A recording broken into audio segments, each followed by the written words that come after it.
Hablando de, la entrevista en la que abordamos temas de política, economía, salud, gastronomía, arte y temas culturales. Aquí preguntaremos lo que otros no preguntan. Hablando de, la entrevista con William Aguilar. Cada semana un protagonista diferente en Hablando de.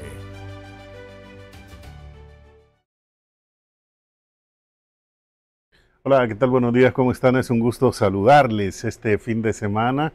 Y bueno, como ya lo habíamos anunciado, para hoy tenemos una entrevista sumamente interesante que tiene que ver con temas de salud, pero específicamente temas de salud con los menores. Y como siempre, yo invito a los amigos que nos ven en las diferentes plataformas a que participen y consulten, porque no todas las veces tenemos oportunidad de tener una consulta gratuita durante una hora.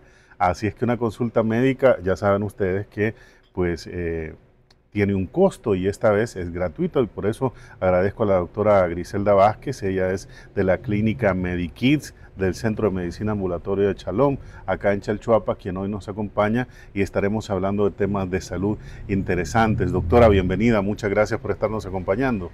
Gracias, muy buenos días a todos por estar conectados con nosotros. Pues este día ha sido un gusto estar aquí presentes y aclarar ciertas dudas importantes en la salud de los pequeños de casa, ¿verdad? Muy bien, yo creo que también es importante agradecer a nuestros amigos que retransmiten nuestra señal. Hablamos de Noti Occidente SV, Nuestra Gente TV, El Informante de Chalchuapa, Sitio Noticias, Chalchuapa TV, El Vigía de Chalchuapa, Global Noticias, también El Metido de Santa Ana Oeste y Noticias al Día de Sonsonate. Gracias por estarnos acompañando también, y a quienes nos ven a través de nuestro canal en YouTube también pueden participar para poder tener respuestas de las dudas que tenemos. Doctora, hablemos de la salud pediátrica. ¿Qué edades cumple específicamente? ¿Desde cuándo es una consulta pediátrica y hasta qué año deja de ser una consulta pediátrica? Sí, ese es un dato importante, ¿verdad? Porque muchas veces tenemos la duda de si está muy chiquito, si está muy grande. El adolescente usualmente le da pena que lo vea un pediatra por cuestiones de las edades. Pero teóricamente el pediatra puede ver desde el primer día de vida hasta los 18 años de edad. Eso significa que los adolescentes, 14, 15 años, perfectamente pueden ser evaluados por un médico pediatra. No necesita consultar con un médico de adultos, porque nosotros los pediatras estamos capacitados para poderles dar atención. Nos capacitamos dentro de las diferentes edades. No es lo mismo ver un recién nacido que ver un niño de 2 años. Mucho menos un niño de 2 años que un adolescente de 14, 15 años, pero eso nosotros sí lo podemos hacer. Así que la edad es desde primer día de vida hasta los 18 años.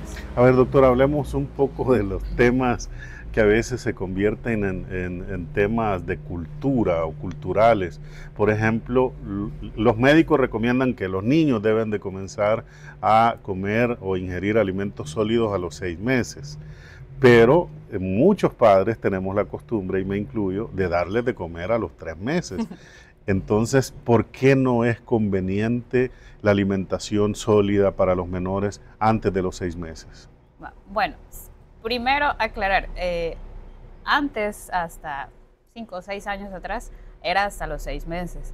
Actualmente, hace más o menos 2 o 3 años, se ha actualizado que desde los 4 meses, pero eso depende del desarrollo neurológico y psicomotor del niño, porque no podemos alimentar a un niño que no sostiene la cabeza, porque el riesgo es asfixia. Entonces, usted tiene un niño de 3 meses y dice, yo estoy comiendo, ese es el típico ejemplo, yo estaba comiendo y me pedía. Ellos no piden su reflejo, porque hacen como, sacan la lengua o hacen como chupeteo. Ese es un reflejo primitivo de los niños a esa edad, pero no significa que me está pidiendo. No se recomienda darles a esa edad, o como usted dice, menor de 6 meses, porque 4 meses eso depende de la evaluación del pediatra. Si el niño ya tiene buen desarrollo motor, sí se le puede dar, pero hay que evaluarlo, no es algo que va a determinar el papá. Ahora, ¿es recomendable el tema de los productos envasados? ¿Qué es más conveniente hacer? ¿La alimentación del hogar, digamos ya cuando el niño puede comer, o la alimentación envasada que encontramos en las tiendas o supermercados? sí se puede hacer una combinación de ambas, pero tiene que haber un predominio de alimentación de hogar. ¿Por qué?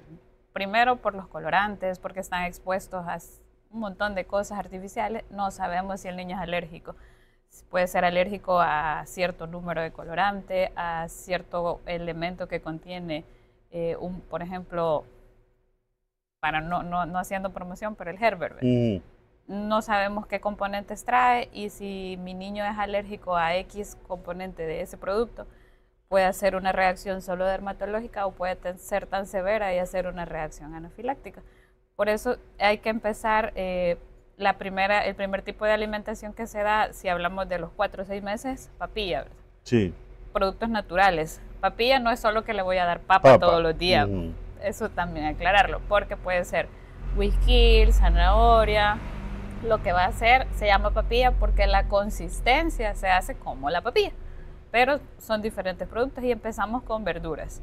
Entonces, y es algo natural. La introducción es lenta y si, por ejemplo, un pequeño ejemplo, usted dice, le voy a dar papa, le hace la papilla y usted sabe que solo le está dando papa, algo nuevo, diferente a la lactancia materna o la fórmula, y le dio reacción, entonces es la papa. Es la que le da alergia. Entonces, ahí poquito a poquito vamos a ir conociendo cuáles son los productos a los cuales él tolera. Hay niños que toleran todo.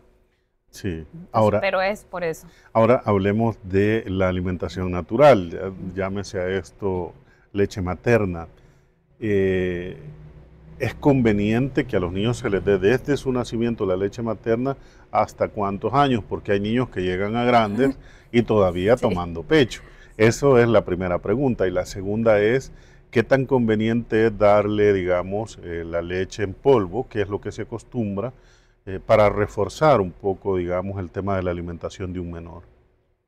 Con respecto a la lactancia, bueno, a la leche en sí, lo ideal, lactancia materna exclusiva hasta los 6 meses. ¿Por qué? Porque tiene una cantidad de propiedades que no se compara a la fórmula. La fórmula está creada para hacerla similar a la lactancia materna, pero tiene ciertas cosas que no han logrado asimilarlas. Entonces nosotros como médicos recomendamos 100% lactancia materna hasta los 6 meses. ¿Por qué hasta los 6? Porque a los 6 meses se supone que va a empezar a comer. Entonces empezamos a introducir alimentos, ya disminuye la cantidad de lactancia materna que consume porque hay inclusión de alimentos.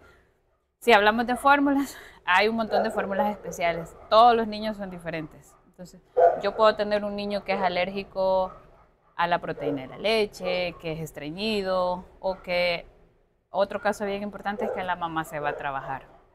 Entonces, la mamá se va a trabajar a las 4 de la mañana, regresa a las 7 de la noche, no le puede estar dando pecho. Pero si es una buena productora de leche, hay que hacer el banco de leche. Entonces, la persona encargada de cuidarla lo está alimentando con leche materna. Pero en el caso de que no se pueda, entonces ahí, ni modo.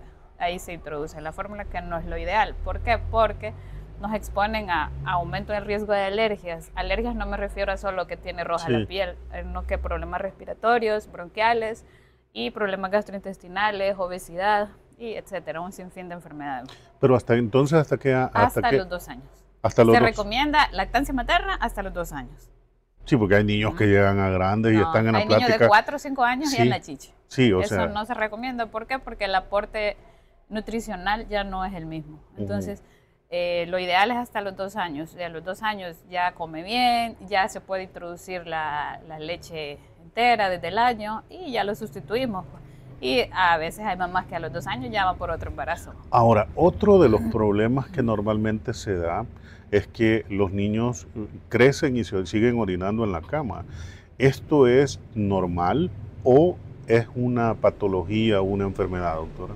Depende de la edad, porque hay una edad en la cual el niño controla su esfínter, que es el esfínter es el que nos controla si nos orinamos o no, o si nos defecamos o no.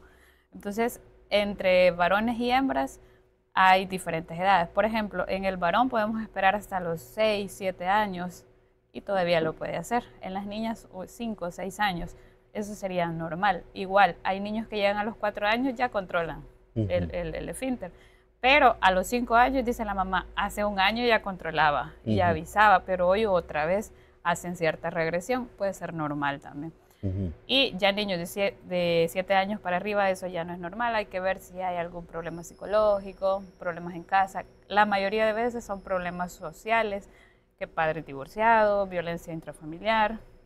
Tratamiento para eso de carácter psicológico, la mayoría de veces. Ahora, descartando todo lo funcional, ¿no? Doctora, pero normalmente los padres llegamos a un nivel de descuido, y lo digo con toda la responsabilidad porque soy papá y obviamente sé que, tiene ronchitas, ya se le va a pasar, le doy una pastillita y ya se le quita.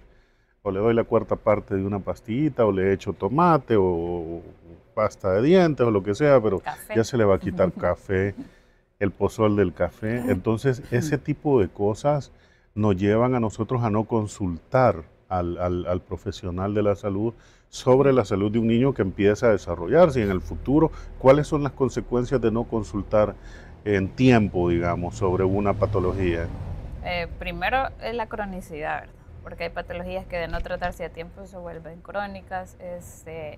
Hay cuestiones dermatológicas que dice una alergia, pero puede ser una dermatitis, puede ser otro tipo de patología que da lesiones dermatológicas y que sí tienen tratamiento. Hay cosas que, por ejemplo, la dermatitis no es algo que yo se lo voy a curar, pero es algo que sí lo puedo controlar. Entonces hay ciertas cosas que desencadenan crisis, hay episodios y mayor cantidad de tiempo están controlados. El problema es que a largo plazo, tal vez ahorita no lo veamos porque están pequeños, pero cuando estos niños tengan nuestra edad, ahí sí pueden sufrir complicaciones. A veces los problemas dermatológicos solo son manifestaciones de problemas sistémicos, hepáticas, renales, pero como vemos que solo es una alergia, entonces por eso es importante consultar y la importancia de los controles de niños sanos, porque esas son cosas que nosotros como pediatras lo vemos en el control de niños sanos.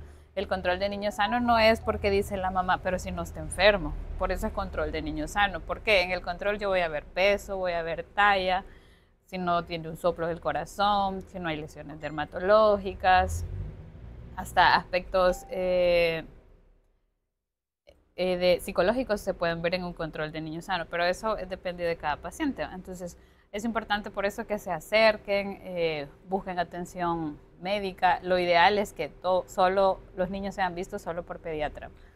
Ahora, hay otro problema también, que muchos padres no les gusta vacunar a los niños porque por el dolor, porque van a llorar y porque pues sufren y no sé qué.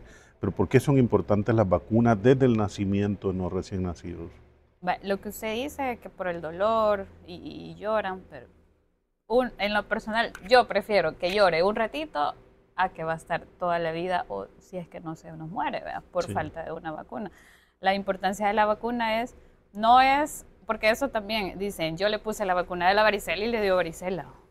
Lógico, le va a dar. La importancia de la vacuna no es que no le va a dar una enfermedad, es que va a disminuir la severidad de un cuadro de X enfermedad, de una meningitis, de una varicela, la vacuna de la influenza, los cuadros respiratorios son más leves, etcétera. Se tiene que cumplir todo el esquema de vacunación hasta los 4 años. De hecho, nosotros como El Salvador tenemos el esquema más completo a nivel centroamericano. Es bastante similar al americano.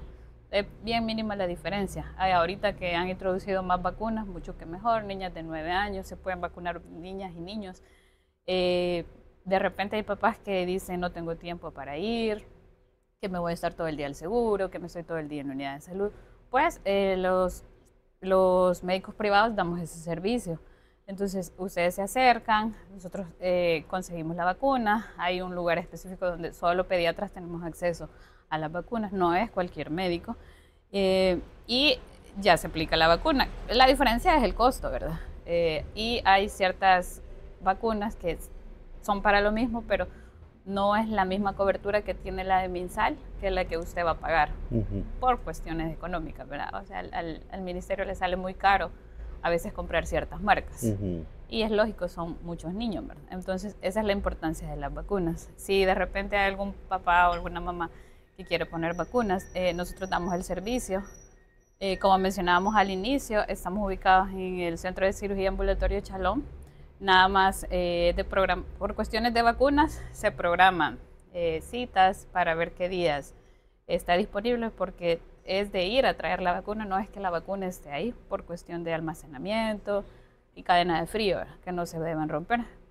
Si alguien está interesado, pues se puede poner la vacuna. Se cuenta con todas las vacunas del esquema nacional y hay otras también que el esquema no las tiene. Que por cierto hay que hacer un comercial del Centro de Cirugía Ambulatoria Shalom que yo no conocía. Y he nacido y crecido en este pueblo y no conocía adentro, y qué bonito realmente, sí. Es muy bonito y amplio, sí. Este lugar, aparte la clínica que ustedes tienen que está súper adecuada, muy agradable para los niños, que ahí aparecen los anuncios, ¿verdad?, que estamos poniendo, pero realmente muy adecuado el lugar. ¿Desde qué horas a qué horas atiende usted, por ejemplo? Yo estoy de lunes a viernes de 7 a 11 de la mañana y los sábados sí solo por citas. ¿Y la otra, y su compañera? La doctora Mojica, ella es cirujano pediatra. Cirujano pediatra no es que solo opere. Sí, sí. Ella puede dar atención pediátrica también. Entonces, si, por ejemplo, el niño tiene una gripe o algo que no es de operar y usted no puede ir en la mañana conmigo, pueden ir con ella. Ella también puede ver algo médico y así es quirúrgico, también lo puede atender. Ella está de 4 a 6:30 de lunes a viernes y sábados por cita también. Muy bien. ¿El control de niños sano cada cuánto tiempo es, doctor? Eso depende de la edad, porque por lo menos desde que nacen, mensual, cada mes, se puede dejar cada mes hasta los 6 meses, de ahí cada 2 meses hasta el año, luego cada 3 meses, y así hasta llegar a un punto que es una vez al año. Ahí se ve el control de vacunas. Que las vacunas estén completas, el peso, la talla, porque a veces el papá dice, no, lo traigo sano, solo el control, pero en la revisión y el chequeo sale que hay alguna enfermedad que el papá no se había dado cuenta. Revisión de genitales, porque hay cosas anormales en genitales, que el niño le da muchas infecciones de vías urinarias, entonces el papá no sabía que tenía una fimosis. Entonces eso lo predispone a infecciones de vías urinarias, en el control se lo descubrimos. ¿Es conveniente, doctora, dar multivitaminas a los niños? Es decir, las pastillitas aquellos de las caricaturas, de los picapiedra, con las que crecimos. el rábano yodado y un montón de cosas que nos dicen que le demos a los niños para que mejoren su desarrollo. ¿Es conveniente esto? Fíjese que si es un niño con buen peso, buena talla, no hay anemia, no hay ninguna deficiencia nutricional, realmente no, porque el cuerpo no absorbe. Entonces eliminamos en orina. Entonces hay niños que están todo el tiempo vitaminas. Al final lo que se está haciendo es botando ese dinero, pues porque en orina se desecha todo lo que el cuerpo no necesita. Pero una vez al año sí lo podemos dar, pero no es permanente. Y si es un niño buen peso, buena talla, con todo completamente perfecto, no necesitamos. Los desparasitantes es algo importante también. Sí, eso quiero consultarles justo acerca de los exámenes clínicos también, que tienen mucho que ver en él para poder conocer un cuadro clínico, pero también un poco del tema de los exámenes, que sin duda se vuelven importantes para poder ir desarrollando mejor a un niño. Si gusta, vamos a una pausa y al volver seguimos hablando de estos temas que me parecen interesantes. Y el otro tema, el tema de la vacación, además que ya prácticamente está a la vuelta de la esquina, y el cuidado que se debe tener de los niños, porque la gente va a la playa y ellos se asolean y los niños también, y entonces, bueno, hay un montón de causas que se pueden generar con eso. Vamos a ir a una pausa, pero antes recordarles a nuestros amigos y amigas que durante esta época de calor que se ha generado en El Salvador, es importante consumir mucha agua, y les recomiendo agua Hawaiian Cool de nuestros amigos de Dilaxa, donde puede hacer sus pedidos al 2440-2000. Son diferentes las presentaciones de agua Hawaiian Cool, pero muy fácil, usted puede marcar el 2440-2000 para que le lleven su pedido hasta su domicilio. Recuerde el número fácil de Dilaxa, 2440-2000. Ya regresamos.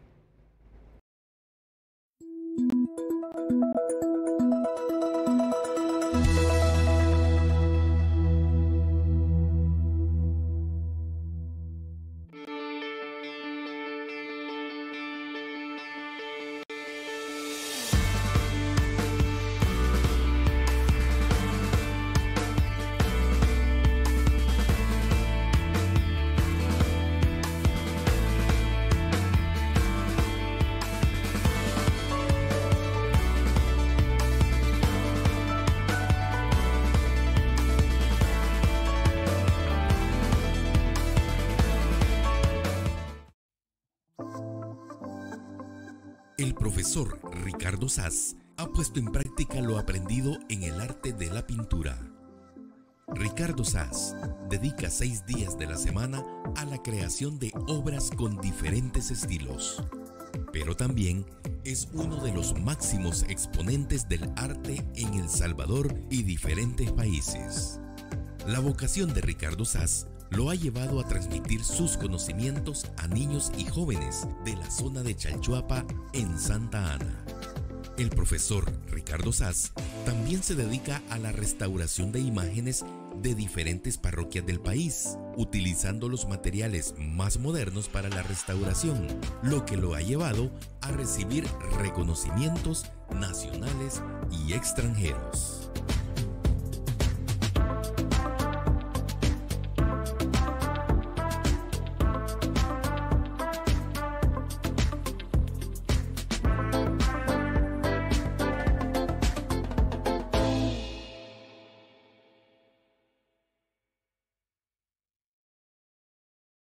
Intermedios Digitales. Somos un grupo de medios creados para llevarte la información veraz y oportuna. Noticias, entretenimiento, análisis y entrevistas. Intermedios Digitales, multiplataformas, la nueva generación de la información.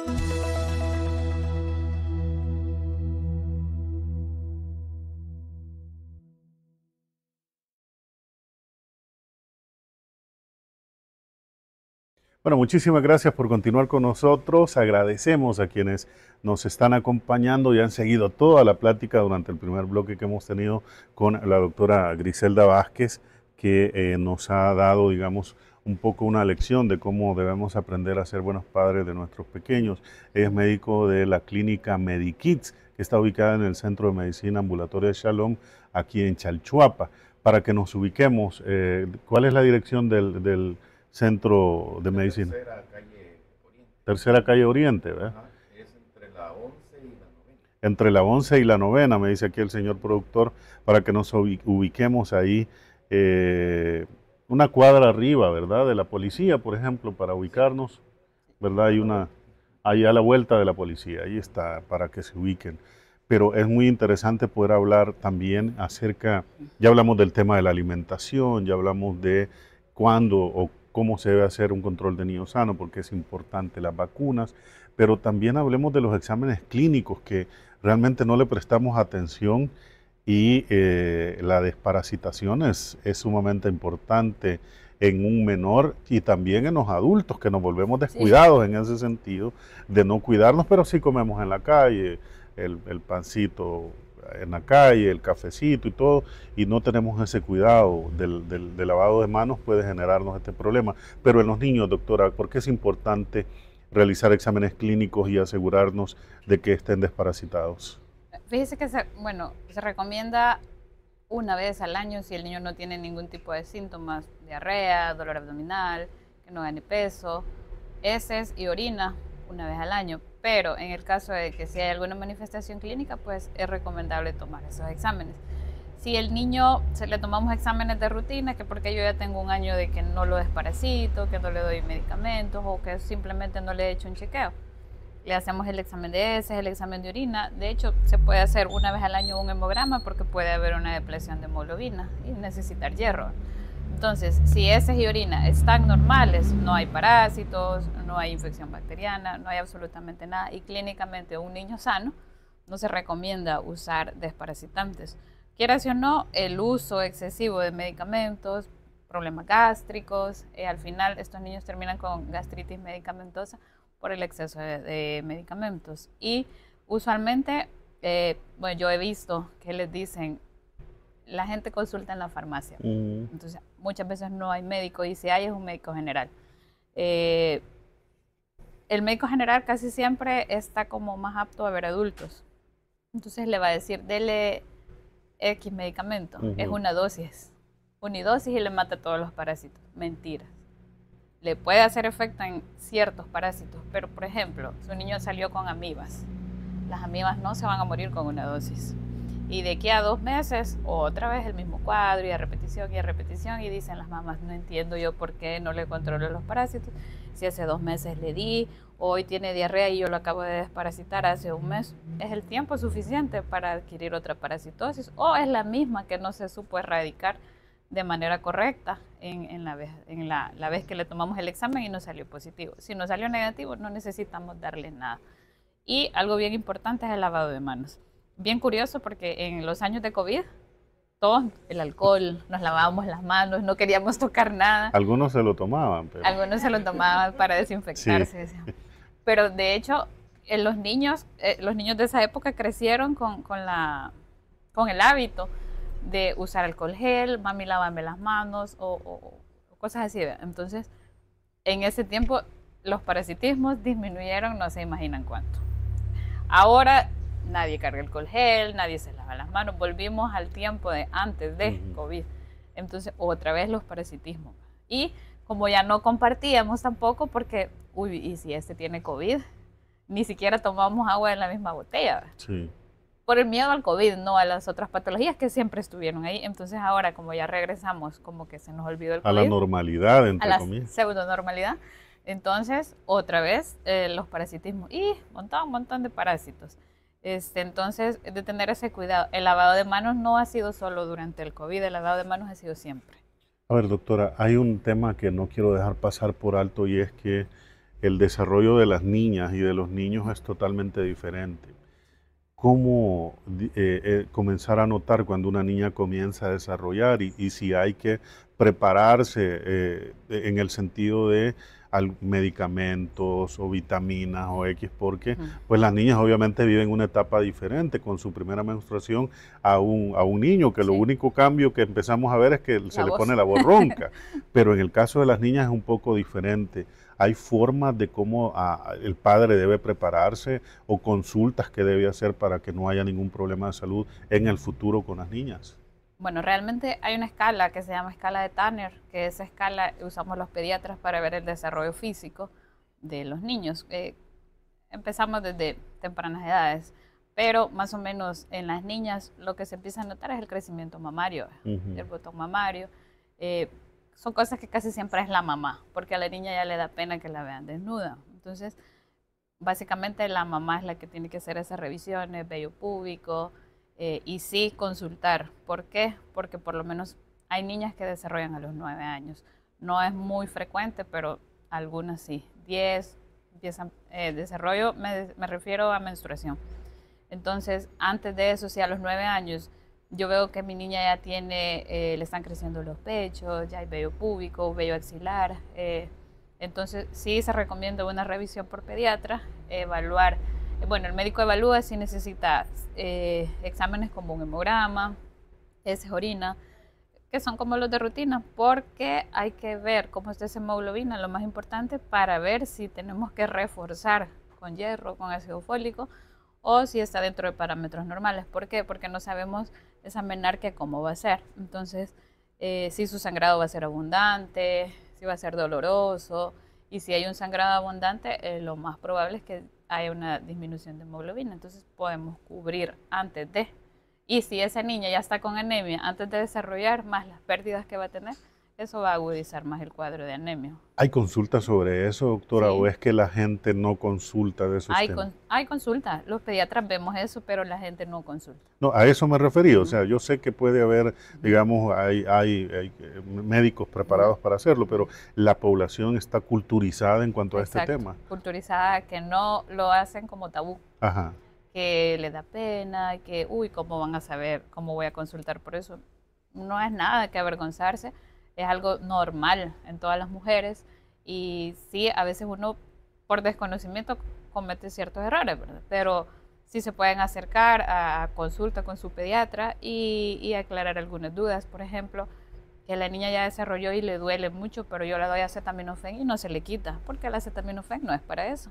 Hay otros medicamentos. Entonces, son todas esas orientaciones que se le da, o que le dura 10 días la menstruación, o que fíjese que ya desarrolló, le vino 2 meses seguidos y ahorita ya tiene 6 meses que no le vino, estar embarazada. No, puede ser algo normal.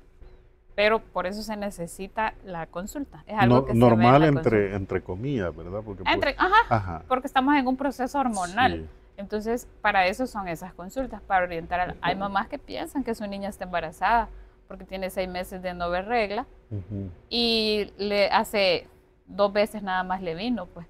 Pero no es que esté embarazada. Son niñas.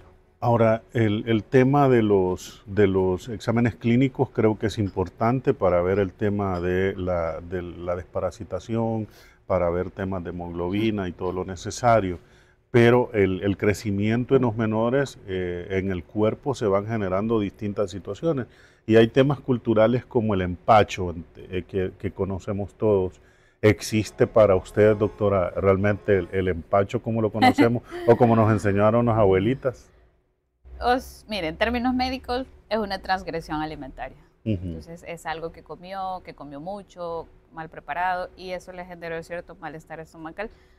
Y hay medicamentos para eso, pues, pero no empacho como tal. Es una transgresión.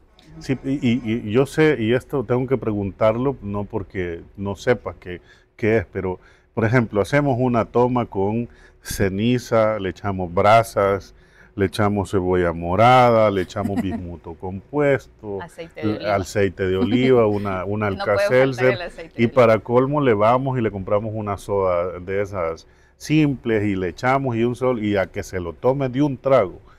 ¿Por qué no es conveniente este tipo de automedicación? Hoy han cambiado, yo no sé si es lo mismo la chibola simple y la salutaris, pero hoy es salutaris. Sí, antes se conocía como chibola no sé si simple, es pero es lo mismo. Lo mismo es. Sí, yo ya probé de aquella época y de esta es lo mismo. Yo no sé si es lo mismo, pero sí, eso no se recomienda, porque realmente no sabemos cuál es la causa. Y aparte de la toma viene la sobada, porque si solo es la toma no funciona, y eso es cultural.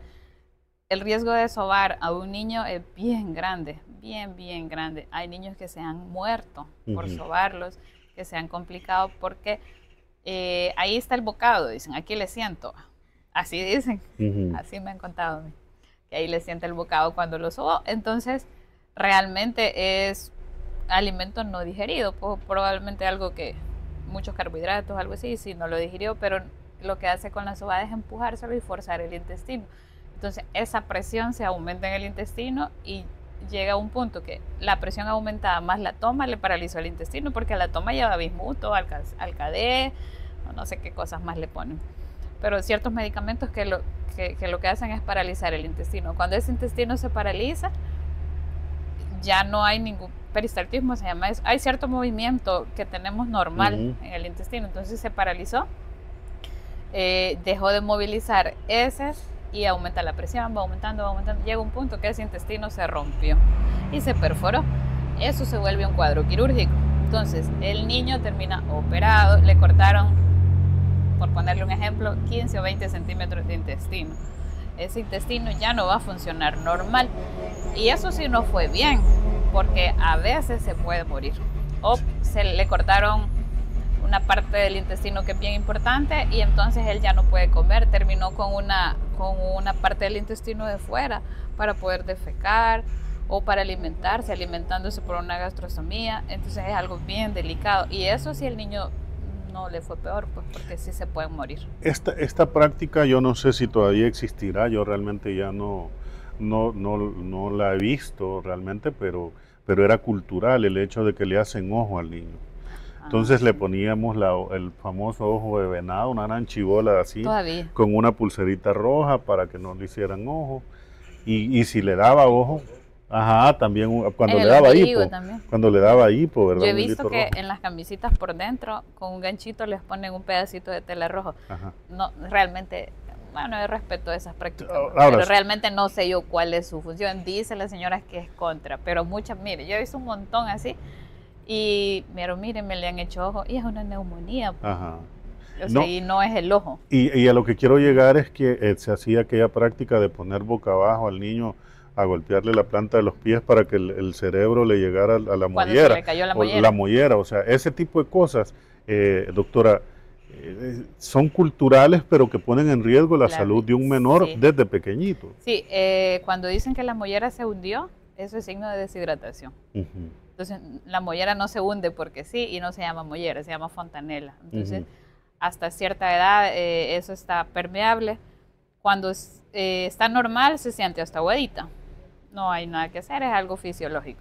Pero cuando está hundida es porque el niño tiene, usualmente son niños con diarrea, niños con vómito, niños con fiebre, porque se han deshidratado. Y esas son las 3 pérdidas más importantes que tenemos, o causas de deshidratación más importantes, y por eso se les hundió la mollera, dice la gente. Entonces lo que hacen es que lo llevaron, lo sobaron, lo colgaron de los pies, le pasan la ruda, el huevo y no sé qué más, y le dieron una toma. Entonces esos niños terminan entubados o se mueren. Entonces son las etnopraxias que no se recomiendan porque ponen en riesgo la vida de los niños. Al final, en lugar de ayudarles, porque tal vez si estaba deshidratado y solo necesitábamos un suerito endovenoso y mejorar hidratación y con eso resolvía, pero como ya lo llevaron al sobador y ya lo colgaron de los pies y no sé qué más, se complicó. Otra cosa es que cuando lo cuelgan de los pies y hacer este movimiento, el cerebro no está pegado al cráneo. Entonces, ese movimiento genera golpes entre el cerebro y el cráneo. El cerebro es blando, el cráneo es rígido, que es lo que nos tocamos, y es duro. Entonces, ese movimiento hace que se genere golpe entre cerebro y cráneo y genere hemorragias cerebrales. Y al final, la causa de la muerte no fue la deshidratación, sino que la hemorragia cerebral. El tema de la deshidratación en un menor es una alerta roja, es decir, si un niño tiene diarrea, vómito constante, eso es una alerta roja. Sí, es una alerta roja. Si todavía no está deshidratado, pues podemos resolver algo oral si está tolerando vía oral, pero si ya está deshidratado es algo grave, más si esperamos mucho tiempo, si hay mucho vómito, si hay mucha diarrea. Esos son signos de alarma. ¿Cuánto tiempo es lo correcto? Pues si tiene 2 vómitos, con eso, porque es mejor evitar que estar hasta la hora que ya está complicado. Entonces yo lo veo, le ponemos algo para el vómito, dependiendo de la edad. Si es solo diarrea, le damos suerito oral, porque muchas veces no le dan suero, que porque no le gusta, que porque no lo puedo comprar, etcétera. Pero ahí no es cuestión de gustarle, el suero es medicina. Pero es que hoy en día no es caro. O sea, una bolsa de suero, ¿verdad? No estoy hablando de las botellas, que también sirven, pero en realidad, el digamos, costo es mayor. Sí, es mayor, pero el suero, las bolsas no son tan caras. No, yo creo que no valen ni más del $1. O sea, pasa. El $1 del saldo, mejor compro suero. Le están hablando, señor productor, yo no. Entonces, pero mire, es bien interesante el hecho de que los padres automedican, es decir, en esos casos, cuando ven un cuadro de diarrea, de vómitos, automedican. La automedicación sigue siendo uno de los problemas más serios que los ministerios de salud en el mundo enfrentan, ¿verdad? Sí. Por la cultura de la automedicación, porque me duele la cabeza, me tomo una acetaminofén, pero el dolor de cabeza ya lleva 15 días. ¿Cómo es posible que tenga un dolor de cabeza de 15 días? Fíjese que en el caso de los niños, niño con fiebre, con diarrea, vaya, sí, dele acetaminofén porque le puede convulsionar. Pero es algo que es como lo más permitido, el acetaminofén, gotitas para los cólicos, punto, a su dosis correspondiente. Pero que yo lo que hablábamos fuera de cámaras, que me dicen, sí, fíjese que le di Alka-Seltzer porque tenía diarrea y ya no hizo, ya se tapó, ya paralizó el intestino. No, pero le di 1/4. El hecho de que sea 1/4 de la pastilla y que porque es un niño no quiere decir que esa es la dosis. De hecho, Alka-Seltzer, Bismuto, Pepto-Bismol, Loperamida, son como los antidiarreicos más comunes que no se recomiendan. Bueno, y esa es medicina química, y hay gente que llega a darle hojitas de cogollos de guayabo, ¿verdad? Para parar la diarrea. El guayabo, el ajo, la ruda, sí. Y todo eso no se recomienda porque al final, en lugar de ayudarle, lo estamos perjudicando. Algo bien importante que me acabo de acordar es con respecto a las caídas y las fracturas. No lo soben, no sobar a los niños porque, por ejemplo, fue una caída, un esguince o tal vez solo lesión de piel y tejido blando, pero como lo sobaron, lo terminaron de fracturar. Y eso es bien delicado también. Ahora, doctora, el cuidado de los oídos creo que es importante Sí. también en el sentido de que ya es casi el periodo de ir a la playa y la gente se va a la playa y como nos bañamos en la orilla hay mucha arena y ese Sí, cuidado. Hay tratamiento, doctora, para esto en su clínica? sí. Antes de que me conteste, vamos a ir a la pausa y vamos a hablar un poco acerca de la importancia de los cuidados durante la época de Semana Santa, de las vacaciones, la exposición al sol, el consumo de alimentos de la calle, el consumo de mucha bebida carbonatada. Es decir, hay una serie de situaciones que nos pueden afectar la salud, tanto a los niños como a los adultos, pero los adultos ya estamos hechos, digamos, pero los niños se van desarrollando. Vamos a ir a la pausa, pero antes recordarles a nuestros amigos que en esta época de calor es importante el consumo de agua. El Ministerio de Medio Ambiente ha estado dando a conocer que los últimos días han sido el tiempo de mayor calor en El Salvador y por lo tanto recomiendan no exponerse al sol en horas de mayor insolación, que puede ser entre las 11 hasta las 3, 4 de la tarde, que el sol está bastante intenso, pero también consumir muchos líquidos, mucha agua, y eso es importante. Y agua Hawaiian Cool que tenemos para ustedes, el número fácil, que es el 2440-2000 de Dilaxa, que es donde puede pedirla para consumir agua de buena calidad y también cuidar su salud. Recuerde el número fácil 2440-2000 de Dilaxa. Ya regresamos.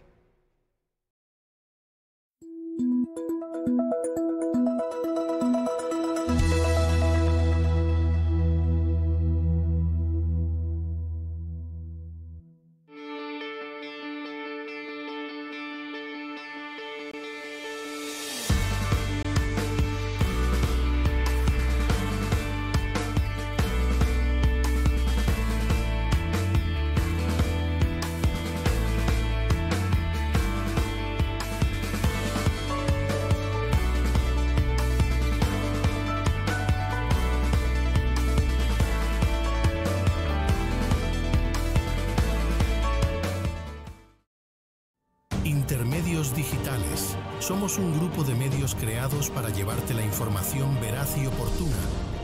Noticias, entretenimiento, análisis y entrevistas. Intermedios digitales, multiplataformas, la nueva generación de la información.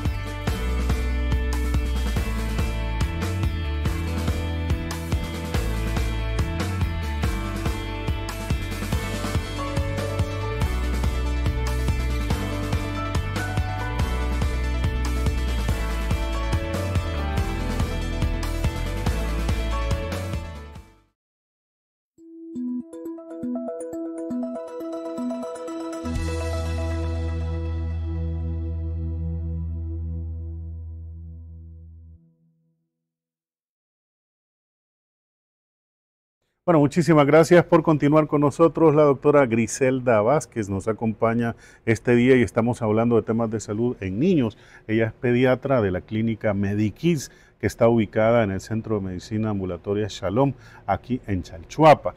Y hemos estado hablando un poco acerca de los mitos, acerca de algunas enfermedades, el porqué de los exámenes clínicos, la alimentación, lactancia materna, también de los desparasitantes, porque son importantes, la vacunación a tiempo, el control de niños sanos y otros. Pero hablemos un poco, doctora, acerca del cuidado durante esta época de vacación, que la gente es normal que se vaya a la playa, se va a la piscina, se va al río y nuestros oídos de repente sufren de infecciones o dolores y esto es un riesgo porque la gente lo ve, me duele el oído, pero es que el problema es que un dolor de oídos me puede llevar a consecuencias hasta la pérdida del equilibrio, de mi estabilidad.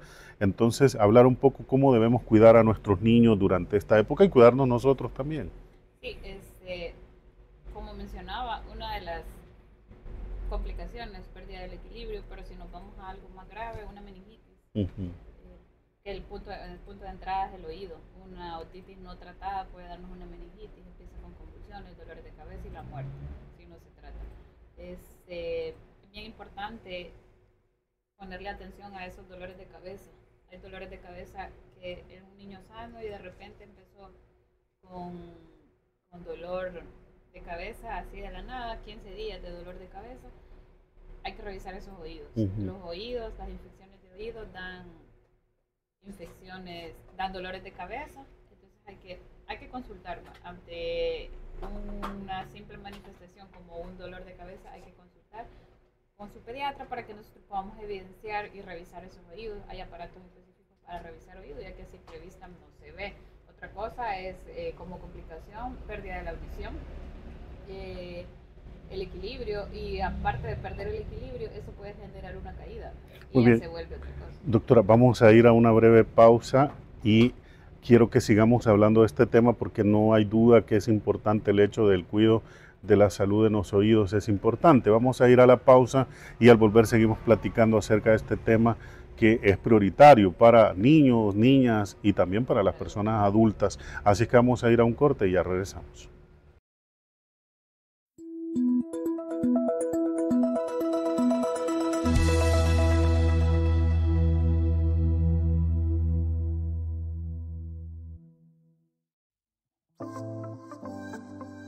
El profesor Ricardo Saz ha puesto en práctica lo aprendido en el arte de la pintura.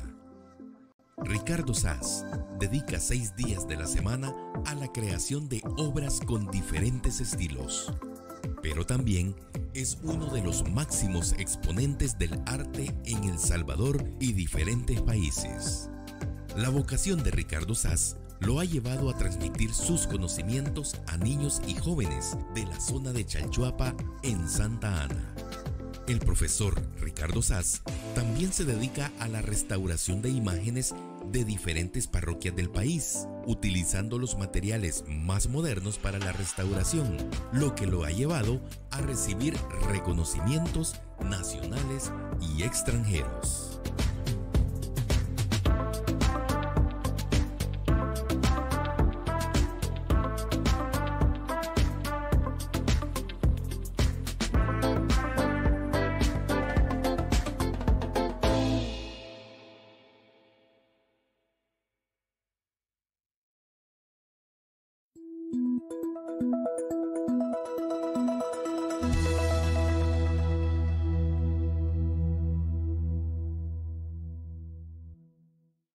Bueno, muchísimas gracias por continuar con nosotros. La doctora Griselda Vázquez de Clínica Medikit nos acompaña y hemos estado hablando de los diferentes temas que tienen que ver con la salud, que era lo que hablábamos hace un momentito. Pero el tema del oído, doctora, que era lo que yo le consultaba, que la gente piensa, me duele un oído, pero no es solo el dolor de oídos, puede tener consecuencias sumamente graves. ¿Qué tipo de consecuencias puede llevarme el ir a la playa y que entró arena y se genera una infección y una serie de situaciones? Bueno, el hisopo, que parece tan inofensivo, puede ser la causa de una enfermedad grave.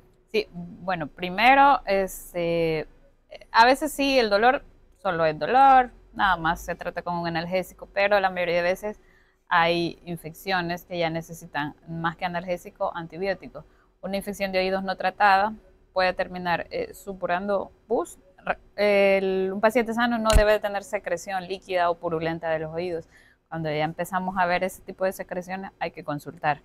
O una infección de oídos no tratada nos puede dar una meningitis. Entonces, le mencionaba que los dolores de cabeza de repente en los niños hay que consultarlos. Muchas veces la primera manifestación no es fiebre, sino que es dolor de cabeza, porque es un dolor referido de la infección en el oído y hay que tratarlo. Hay aparatos especiales que nosotros tenemos para poder ver el interior del oído, porque a simple vista a veces la mamá dice, yo le vi con una lamparita y le veo rojo, es lo único.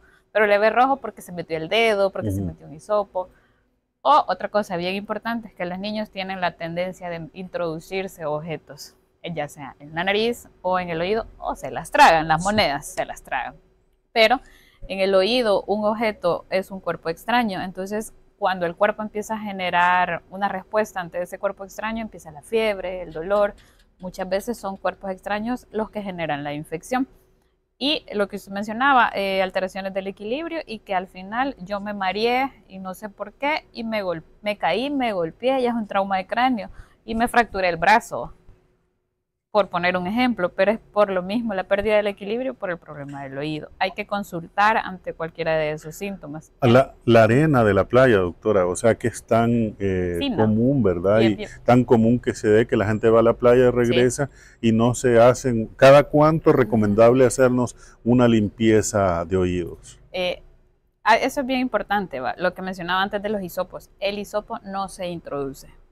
El hisopo es para uso externo. ¿Por qué? Porque se le caen las fibras de algodón o que de repente se cayó la cabecita del hisopo y quedó adentro. O no medimos la fuerza con la que lo vamos a hacer, ya se hizo infección.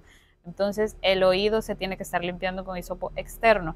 Y en el caso de los niños, cada vez que haz el control de niños sanos o si consultaron por una enfermedad, se revisan los oídos. Porque hay que ver que no esté tapado de cera o que no hay algún proceso infeccioso. Esa es la importancia de los controles de niños sanos también. Ahí revisamos todo. Y en español, doctora, si explicamos un poco qué es la meningitis. La meningitis es una inflamación del cerebro, pero es secundario a un proceso infeccioso, puede ser viral, bacteriano, hongos, y eso les trae dolores de cabeza, fiebres, convulsiones y en última instancia la muerte si no se trata. Una de las cosas que también hay que valorar es que el tema de un problema en el oído me genera problemas en la nariz, en la garganta, o sea, es decir, en la vista, me genera un problema en todos los órganos que tengo en el rostro.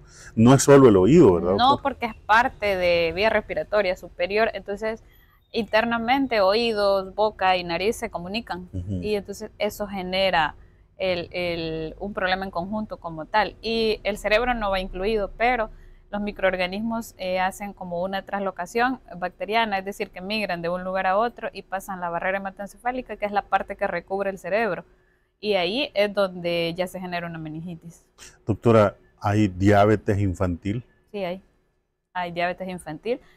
Usualmente han aumentado los casos porque estamos en una época de sedentarismo, niños que no se ejercitan, que pasan con el celular toda la tarde, si van en la mañana al colegio, en la tarde están con el celular, con la tablet, el niño ya no quiere ir a jugar, ya no quiere salir, porque está con el teléfono. Entonces es algo bien importante que los papás deben de controlar los teléfonos. No se recomienda teléfono en niños menores de 3 años.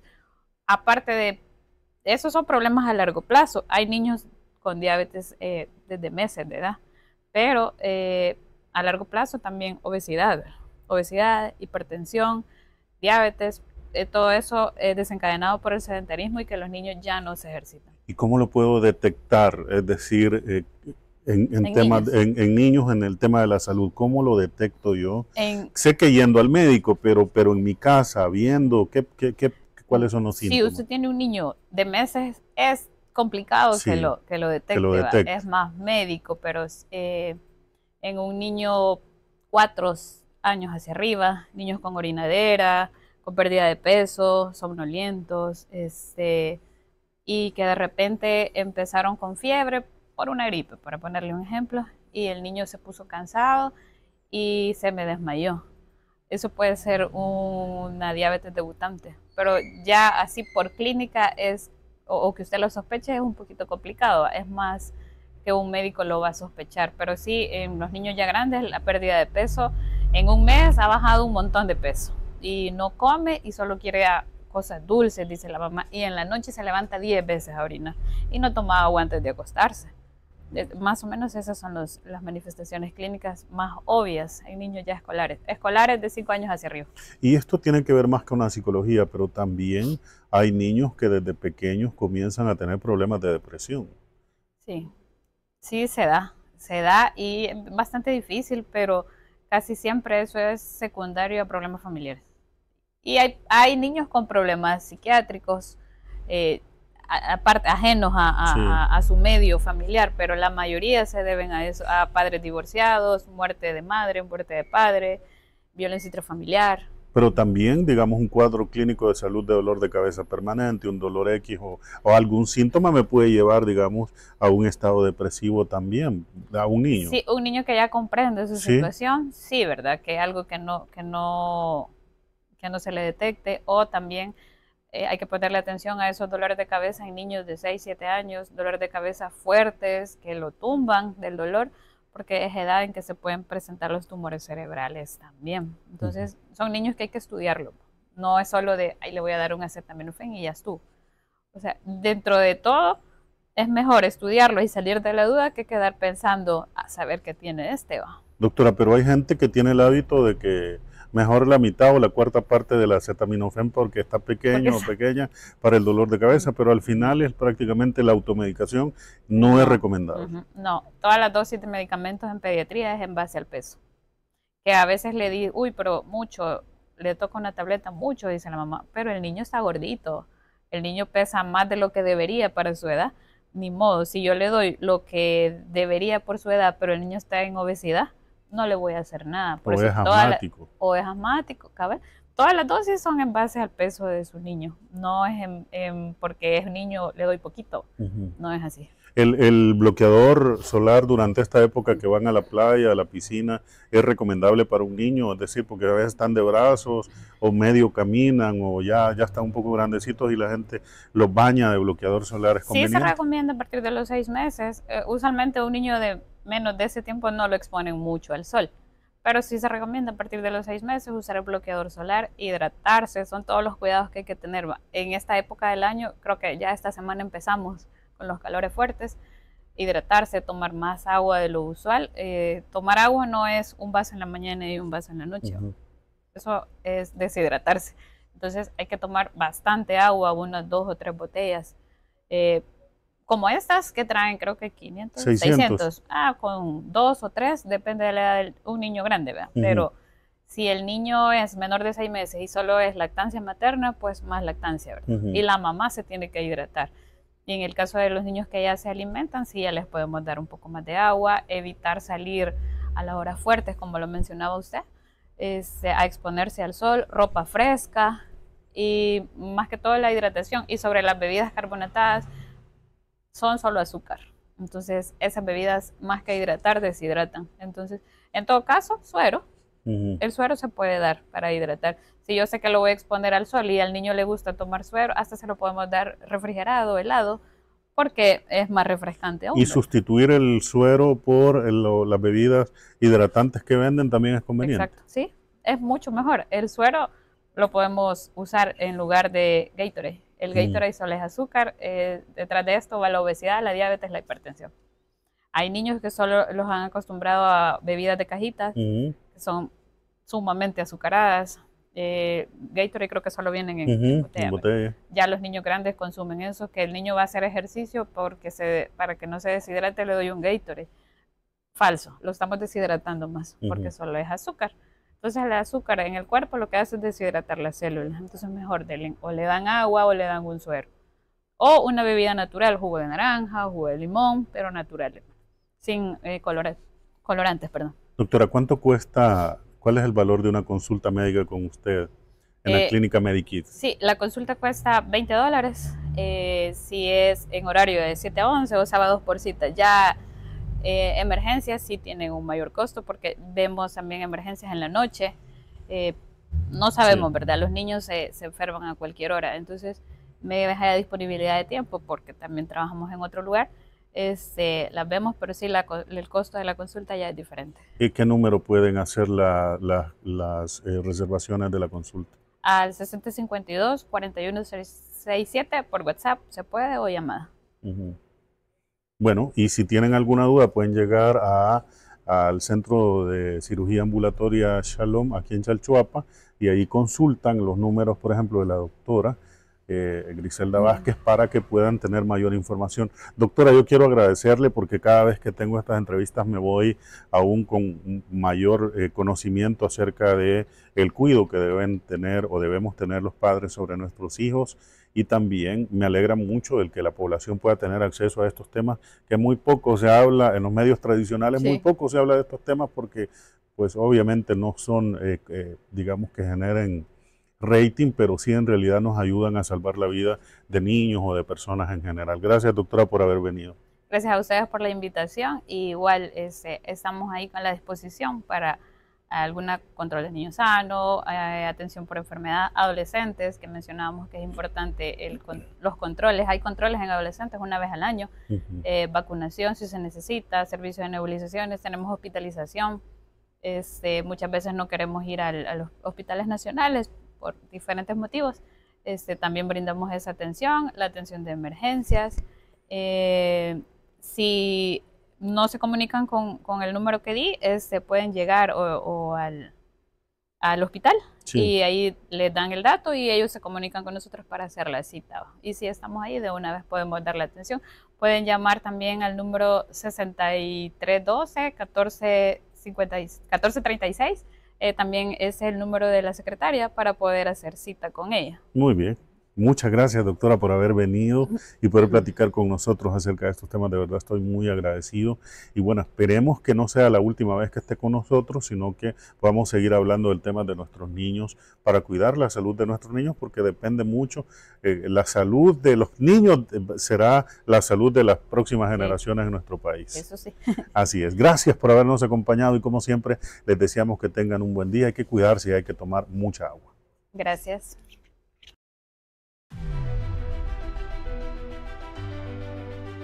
Hablando de, la entrevista en la que abordamos temas de política, economía, salud, gastronomía, arte y temas culturales. Aquí preguntaremos lo que otros no preguntan. Hablando de, la entrevista con William Aguilar. Cada semana un protagonista diferente en Hablando de.